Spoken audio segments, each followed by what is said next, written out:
My name is Abias Philip Muhire.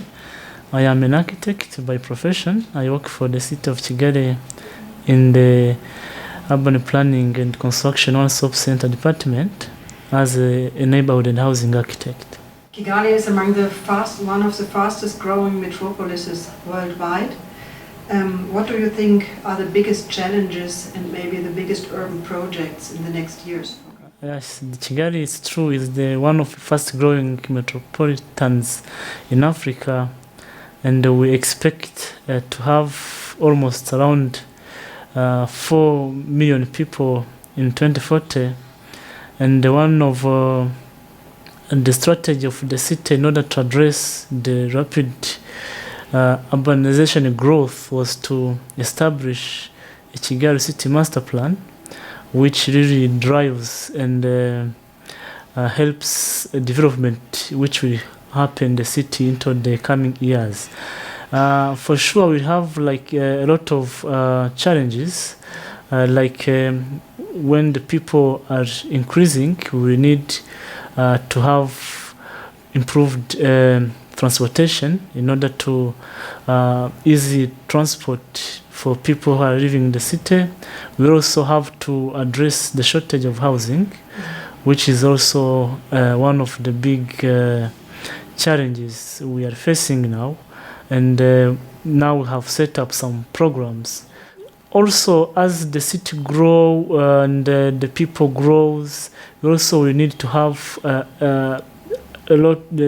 have to secure what the people will need, like electricity. That's also one component the city need to develop.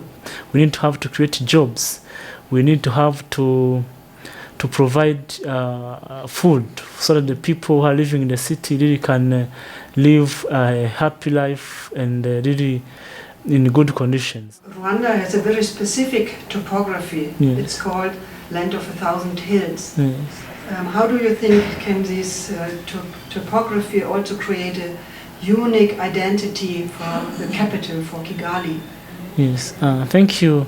Of course, that's true. Rwanda has got its unique setup, unique conditions, terrain conditions, and that's why also the name of 1,000 Hills, which I think for Rwanda and Kigali specifically, it's an opportunity that we will have really to take advantage of it. Because when you see the setup of urbanization, when you have to set up buildings on top of hills, and people has got these different views, and we also protect the wetlands which are the bottom side of the hills, and which also will help the city into the management of water and drainage systems, but also it also have an environmental positive impact of having an ecological neighborhood where on down hills, on the foot of the hills, we can take advantage of the wetlands to create public parks. For us, the government, preserving our environment has been the key priority. And now, as you see, some people has been settling also in wetlands, which for us we don't think is looking at our terrain conditions is not the good location, because sometimes during the rain seasons with heavy rains, these people really can be washed away by the floodings. That's also one of the key components the master plan had to address in order to make wetland also productive. In a means, as I explained, to be area for food production, to be area for recreation, to be an area also for water shedding, in order to easy the planning of the city to control the water system, the drainage system of the water that the city produces, or also during the rain seasons. What is your personal dream for Kigali? Of course, I have a dream, and I think my dream for the city is to have a city where the citizens feel safe, they feel they are part of the community, they can do what they wish, and they can really have their life improved, and of course their economic part also boosted, and I think they live the better life, as the goal of the government is to make the people of Rwanda really self-sustained and feel very dignified. Yes.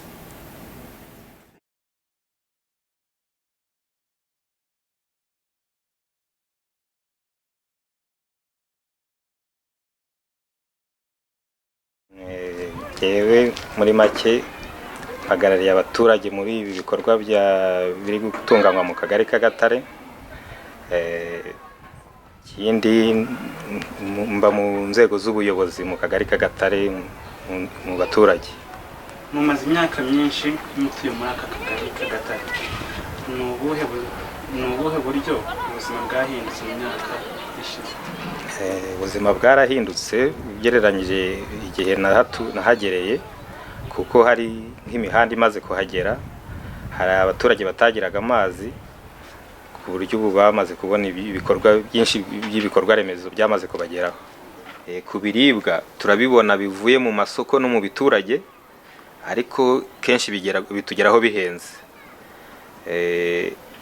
Umuriro w'amashanyarazi si ikibazo cyane, keretse yenda nka éclairage public ni idatunganyije neza, ariko mu nzu abaturage benshi bafite umuriro.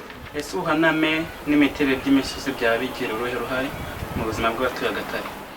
Imiterere n'ubuhaname bw'agace dutuye nabyo bifite imbogamizi, kuko bituma nyine ya transport itoroha, bigatuma ibiribwa bihagera bihenze, noneho ubuhaname bugatuma isuku iba nkeya kubera amazi y'isuri. Ni ibihe bikorwa remezo bibura mu Gatare? Mbere na mbere ni ibihe byihutirwa kuvugururwa? Mu Gatare dutuye nabi ku buryo inzira z'amaguru zikenewe cyane kugira ngo zitunganywe. Hakaba za ruhurura zimanukana amazi yanduye, agatanga impumuro mbi mu baturage. Hakaba n'imihanda. Ibyo byose birakenewe ku ikubitiro, birakenewe byihutirwa. Hariho mu mujyi wa Kigali gahunda umujyi ufatanyije n'abandi bafatanyabikorwa mu kongera ibikorwa remezo birimo imihanda, inzira z'amaguru, kubaka za ruhurura, no kongera ayo mazi n'amashanyarazi, ku buryo abaturage bizaba igisubizo ku buzima bw'abaturage. Ni iki mutekereza ku isanira hagati y'amazi, ibishingwe, ingufu n'ibiribwa mu mushinga wa rapid planning? Urugero, udusanduku tuyungurura amazi yanduye, aho gucururiza ibiribwa bituruka mu gishanga, no gukora ifumbire ituruka ku myanda ibora. Ibyo byose bizorohereza abaturage, ubuzima bw'abaturage buziyongera, kubera ko nk'ibishingwe, aho gucururiza ibishingwe, abaturage bazabonamo inyungu, bazabona inyungu muri bya bishingwe batangaga, aho kuba sharije, aho kuba ikibazo biba igisubizo. Ku byerekeye aho gucururiza ibihingwa biva mu gishanga, abaturage bazaba babonye hafi ho kugurira ibiribwa bikiri fresh, kandi bitume n'abahinzi bo mu gishanga bibabera igisubizo. Ya transport yo kubijyana kure, kujya kugurishiriza kure no gushaka amasoko kure, isoko ryabo rizaba ribegereye aho kugurishiriza. Dufashe imyanda nk'urugero, uratekereza iki kuko hashyirwaho ahantu kugurishirizwa ibishingwe nk'uko byaganiriweho mu mahugurwa yabaye ubushize? Aho hantu ho kugurishiriza ibishingwe ni igisubizo ku baturage, kuko bizababyarira inyungu. Ikindi bizagabanya umwanda, buri wese azaba responsable, kuko azaba ateganya ko agiye kubonamo inyungu, amafaranga. Ntawe uzongera kujugunya hirya no hino, kuko azaba azi ko bibyara umusaruro.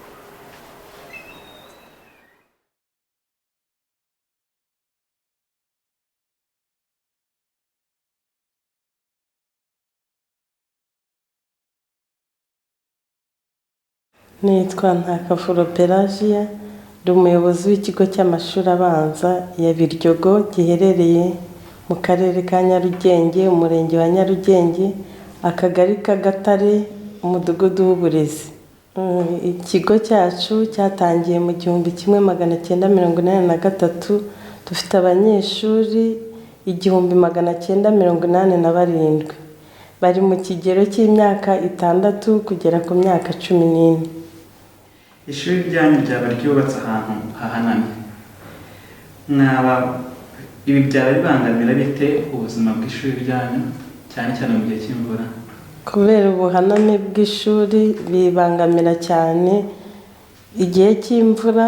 Imvura iragwa, kuko agatemba, hari isuri ryinshi rimanuka, abanyeshuri bakabura aho banyura, ndetse amashuri yo hepfo y'ikibuga ntabwo babasha kwiga kubera umuvu uba wamanutse watangiriye amashuri.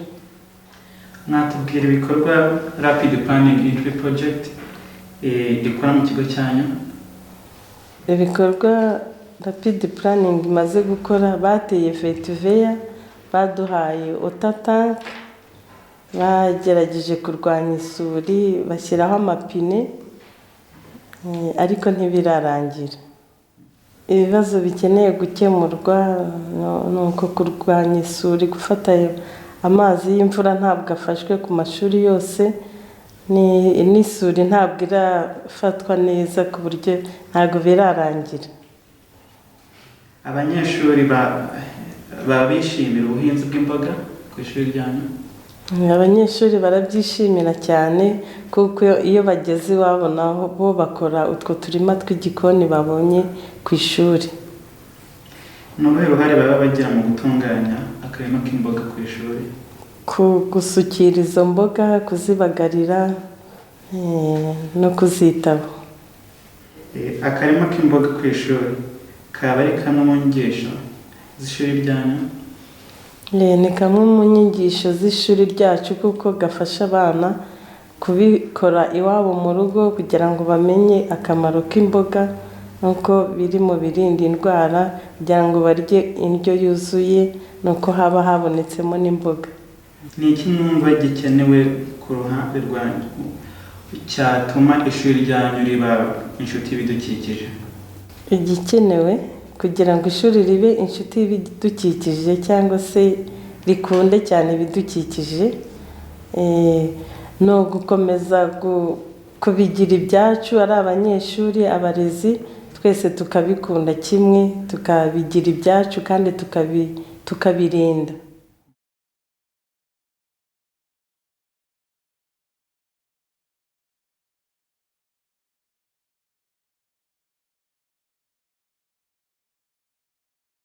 Nitwa Nzarore Emmanuel, nkaba ndi umuyobozi mukuru wa koperative Abishyize hamwe Rwampara. Koperative yacu igizwe n'abanyamuryango 30, harimo abagore 12 n'abagabo 18. Koperative yacu ikaba yaratangiye gukora twishyira hamwe nk'abaturage basanzwe batuye muri Gatare muri 2011, ariko noneho tuza gushinga koperative izwi n'amategeko muri 2013, nibwo twabonye ubuzima gatozi bwo gukora ku mugaragaro. Ni gute igitekerezo cyabajemo cyo gukorera hamwe nk'abahinzi bo mu mujyi? Igitekerezo cyatujemo abantu benshi mu mujyi bumva ko nta bahinzi baba mu mujyi, tugira ikibazo mu mujyi ko nta mboga zihari cyane cyane, dusanga dufasha igishanga, twahinga imboga bikadufasha kandi bigafasha n'abaturage bahaturiye. Nibe bihingwa muhingo mu gishanga cyanyu? Mu gishanga cyacu duhinga imboga z'amoko yose, duhinga amashu, karoti, intoryi. Mwaba mugurisha umusaruro uva ku bihingwa byanyu? Ese no mu Gatare mwamuhagurisha umusaruro? Cyane cyane icyo nicyo cy'ingenzi, umusaruro wacu mbere yuko tuwujyana hirya no hino abaturage baba babanje kuguraho, kugira ngo babashe kwikenura no kurwanya bwaki. Hanyuma undi musaruro ubonetse tujyana mu masoko agize umujyi wa Kigali, mu masoko ya Nyamirambo, isoko rya Kimisagara, isoko rya Nyabugogo, isoko ryo mu mujyi, n'isoko rya Gikondo. Ni ibihe bibazo byabiterwa n'umwuzure mu gishanga cyane? Ibibazo biterwa n'umwuzure mu gishanga cyacu uramanuka umanukanye n'imyanda yose myinshi. Iyo twahinze imboga umwuzure ukaza ukazitaba, bikaba ngombwa ko umusaruro ugabanuka. Imiyoboro y'amazi aturuka mu ngo z'abaturage yabagira uruhare ki mu bibazo by'imyuzure mu gishanga cyane? Amazi aturuka mu ngo z'abaturage agira uruhare runini, kuko abenshi ntago babasha gufata amazi yabo yose, aragenda akajya muri ruhura z'amazi, akivanga n'amazi y'imvura aturuka hirya no hino muri uyu mujyi wa Kigali, yose akaza mu gishanga akatwangiriza. Ku bushobozi bwanyu mwamuhangana mute n'ikibazo cy'imyuzure, ese ni igihe kingana gite bihagarika ibikorwa byanyu byo guhinga cyangwa gusarura imyaka yanyu? Ibishingwe birahari cyane, kuko bituruka mu ngo z'abaturage, bikamanukana n'amazi y'imvura yaguye, bikaza bikanyanyagira mu mirima yacu, havanzemo ibintu by'ibicupa, ibintu by'amapine, imifuka, ugasanga biratugora, biratuma umusaruro utiyongera.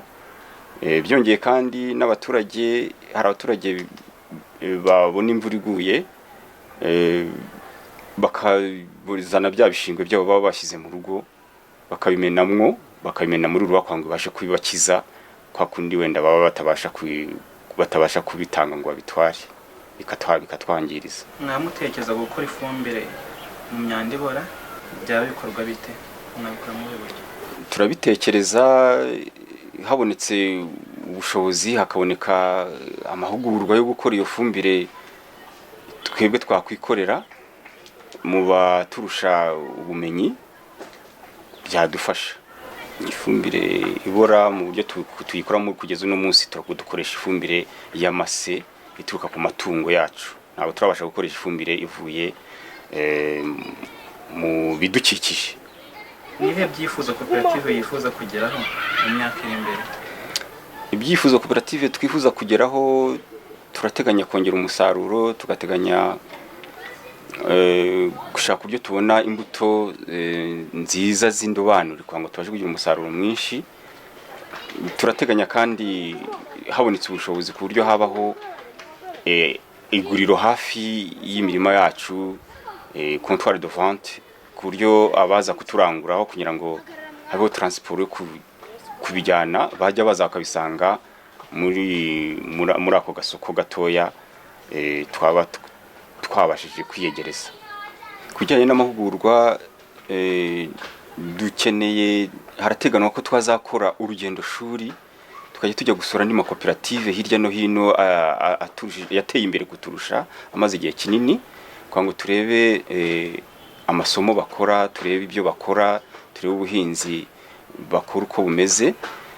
Kandi turateganya kuba natwe ubwacu habonetse uburyo duhugurwa, twabasha guhugura abanyamuryango bacu, tugahugura n'abaturage batwegereye kugira ngo babashe kwikorera nabo ubwabo guhinga imboga bitabunanye.